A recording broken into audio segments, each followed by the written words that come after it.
வணக்கம் எல்லாருக்கும். இன்றைக்கி நம்ம எங்கே இருக்கோம் அப்படின்னு பார்த்தீங்கன்னா தூத்துக்குடி மாவட்டத்தில் இருக்கக்கூடிய கயத்தாறு அப்படிங்கிற ஒரு இடத்துல தான் இருக்கோம். இங்கே என்ன இருக்குது அப்படின்னு பார்த்தீங்கன்னா, அதாவது கயத்தாறுலேருந்து கடம்பூர் போகிறவள்ள ஒரு 6 கிலோமீட்டர் டிஸ்டன்ஸில் ஒரு ஏர்போர்ட் ஒன்று இருக்குது. அதாவது ஏர்போர்ட் மீன்ஸ் பழைய முன்னாடி ஏர்போர்ட்டை அதை யூஸ் பண்ணதாகவும் சொல்கிறாங்க, பண்ணலை அப்படின்னு சொல்கிறாங்க.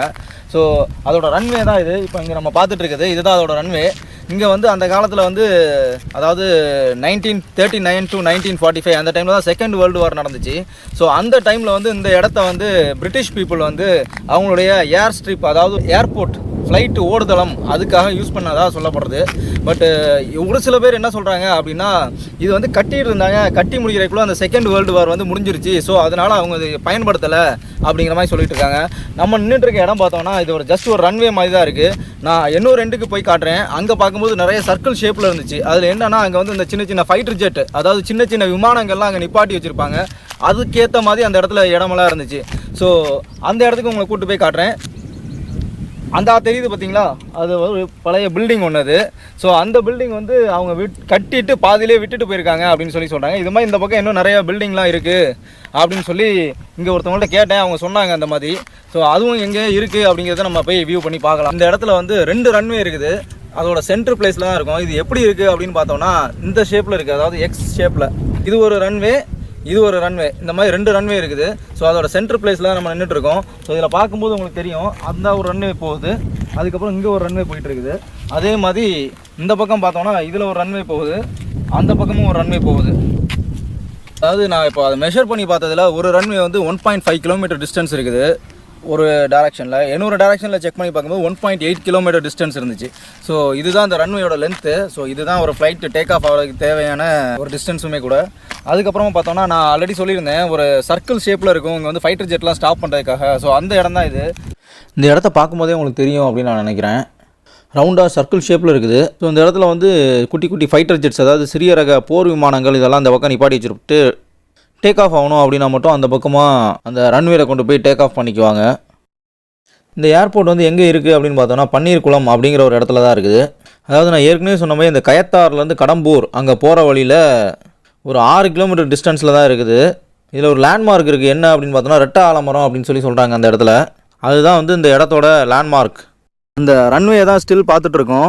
இதில் பார்த்தோன்னா இங்கே மக்காச்சோளம்லாம் எடுத்து காய போட்டிருக்காங்க. ஸோ இதுக்கு தான் இப்போ இது பயன்பட்டு இருக்குது. இங்கே பார்த்தோன்னா இந்த பகுதியில் இருக்க மக்கள் எல்லாமே நிறைய விவசாய பொருட்கள் எல்லாமே இங்கே வந்து உலர வைக்கிறதுக்காக, அதாவது காய வைக்கிறதுக்காக இந்த ரன்வே இப்போ யூஸ் பண்ணிகிட்ருக்காங்க. நம்ம வந்து பொதுவாகவே ஏர்போர்ட்டு அங்கே இருக்கக்கூடிய ரன்வேக்கு போகணும் அப்படின்னா நம்மளை வந்து அலோவ் பண்ணவே மாட்டாங்க. இது வந்து ஒரு காலத்தில் கட்டி சும்மா இப்போ கிடக்குது. இங்கே வந்து நினச்சா எப்போ வேணாலும் போயிட்டு வரலாம், யார் வேணாலும் போயிட்டு வரலாம். நம்ம சொந்த பைக்கில் காரில் போயிட்டு வந்துடலாம். ஒரு ரன்வேனா எப்படி இருக்கும் அப்படின்னு நீங்கள் பார்க்கணும் அப்படின்னா இதுக்குள்ளே போய் பார்த்துட்டு வரலாம். இந்த ரன்வேக்கு பக்கத்துலேயே நிறைய புடலங்காலாம் விளைய வச்சுருந்தாங்க. அப்புறமா இந்த பகுதி மக்களோட எதிர்பார்ப்பு என்ன அப்படின்னு நம்ம இங்கே ஒருத்தவங்கள்ட்ட கேட்கும்போது அவர் என்ன சொன்னார் அப்படிங்கிறத. ரன்வே வந்து ஏரோட்ரம்பு மத்திய சர்க்காருக்கு தான் இருக்குது. இது வந்து இல்லை பிளேன் இறங்குது நல்லா தெரியும் எனக்கு. நீங்கள் பார்த்துருக்கீங்களா? ஆமாம், ஒரு 17 பிளேன் என்னமோ இறங்குச்சு, சின்ன பிளேன் நான் வந்து பார்த்து ஏதோ ஒரு லாஸ்ட்டில் ஏதோ பந்தய வச்சு ஒரு பெண்கள் தான் ஏதோ வச்சான்னு சொன்னாங்க.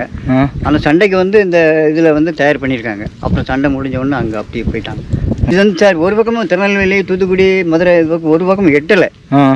பக்கத்தில் கடல்லாம் அங்கிட்டு ஏறட்டும், அங்கே வாவக்குளம் போட்டாங்க. இங்கே தான் வந்து ஏறட்டும். சரி, அதுக்கப்புறம் இந்த சனார்த்தன் ஒரு நாடார் எம்பியாக இருந்தார். சனார்த்தன் நாடார் எம்பியாக இருந்தார். கூட்டுப்படையில் எல்லோரும் போய் எங்களுக்கு விமான தளம் வேண்டாம், விவசாயம் பண்ணணும் அப்படின்னு சொல்லி அதை லாவகுளத்துக்கு அனுப்பிட்டாங்க அங்கே.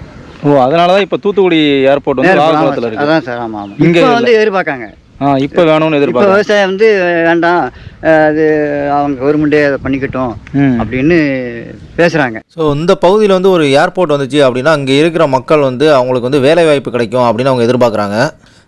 இந்த விமான தளத்தோட மொத்த பரப்பளவு அப்படின்னு பார்த்தோன்னா 2500 ஏக்கரில் இருக்குது.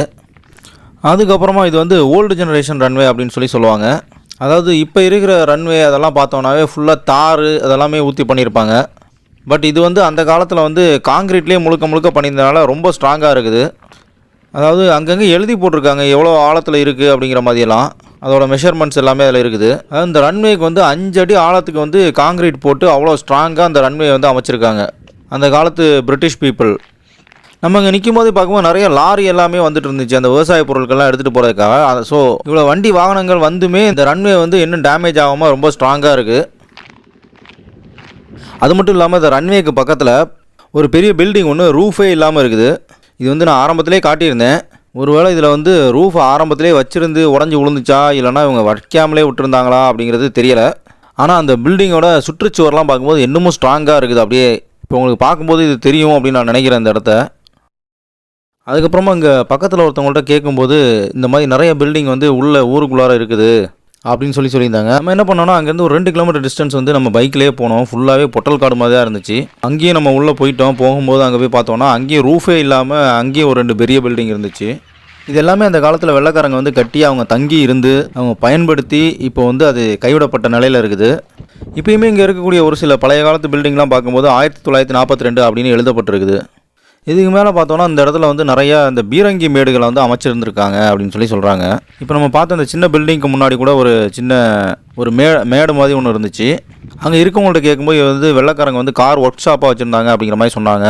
அங்கே இருந்த சிமெண்ட்டு அங்கே கலவையெல்லாம் பார்க்கும்போது ரொம்ப ஸ்ட்ராங்காக இருந்துச்சு. நானும் தட்டி உடச்செல்லாம் பார்த்தேன், உடைக்கவே முடியல, அவ்வளோ ஸ்ட்ராங்காக இருந்தது. இந்த மாதிரி ஒரு ரன்வே வந்து நம்ம கயத்தாரில் இருக்குது அப்படிங்கிற விஷயம் வந்து நிறைய பேருக்கு தெரியாது. எப்போயாவது கயத்தார் வழியாக ஹைவேஸில் போகும்போது ஒரு 10லேருந்து 15 கிலோமீட்டர் டிஸ்டன்ஸ் தான் வரும். இங்கே வந்து பார்த்துட்டு போங்க. இந்த மாதிரி ஒரு அழகான அமைதியான ரன்வே ஒன்று இருக்குது. அதுவும் வெள்ளைக்காரங்க ஆட்சி காலத்தில் கட்டினது. இன்னும் எவ்வளோ நாள் ஓப்பனாக இருக்கும் அப்படின்னு சொல்ல முடியாது. அதுக்குள்ளே இந்த ரன்வே வந்து பார்த்து என்ஜாய் பண்ணுங்கள்.